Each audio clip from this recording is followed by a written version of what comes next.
This episode is brought to you by Shopify.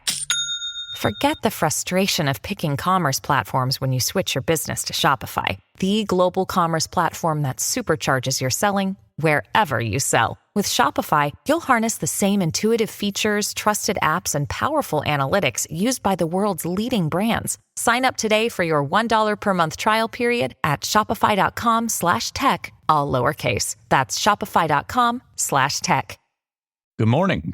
It's July 5th, 2024. It is Friday, in case you're like me and you get your days mixed up when we have a holiday in the middle of the week. Today we are talking tributes to baseball legends, a cyber attack that could affect Alabama teachers, students, and parents, and a fireworks accident in Jacksonville. I'm John Hammontree, filling in one more time this week for Ike Morgan, and we are down in Alabama.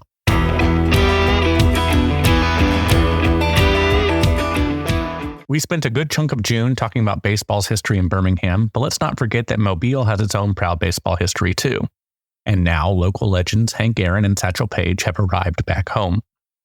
2 9-foot-tall bronze statues of the Major League Baseball Hall of Famers and Mobile natives will anchor downtown Mobile's newest feature dedicated to its professional sports legends. The completed statues arrived on Tuesday and were immediately placed into city storage.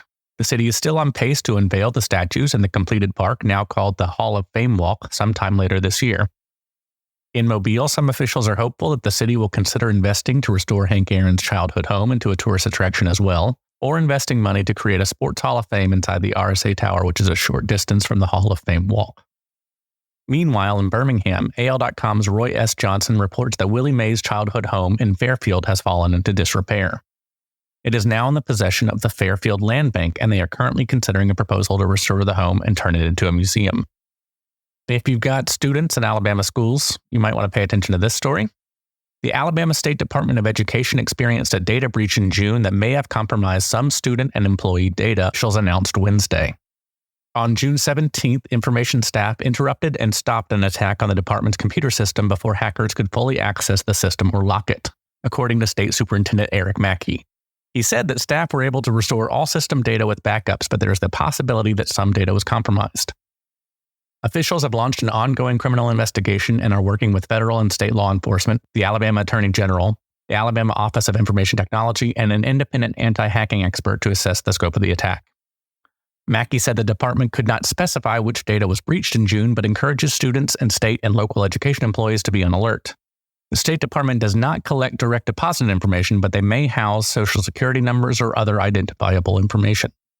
Mackey said, "To all the parents and to all local and state education employees out there, they should monitor their credit, and they should assume that there's a possibility that some of their data were compromised."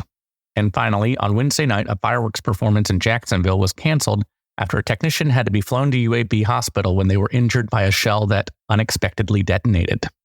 The city of Jacksonville said on its Facebook page, "A fireworks shell unexpectedly detonated while being prepared. No power source was connected to the device, which is normally detonated via electric match technology activated by a computer." That night's fireworks performance at JaxFest was subsequently canceled. The technician was flown by helicopter to UAB Hospital and is currently in stable condition, the city said. No other people were injured in the incident.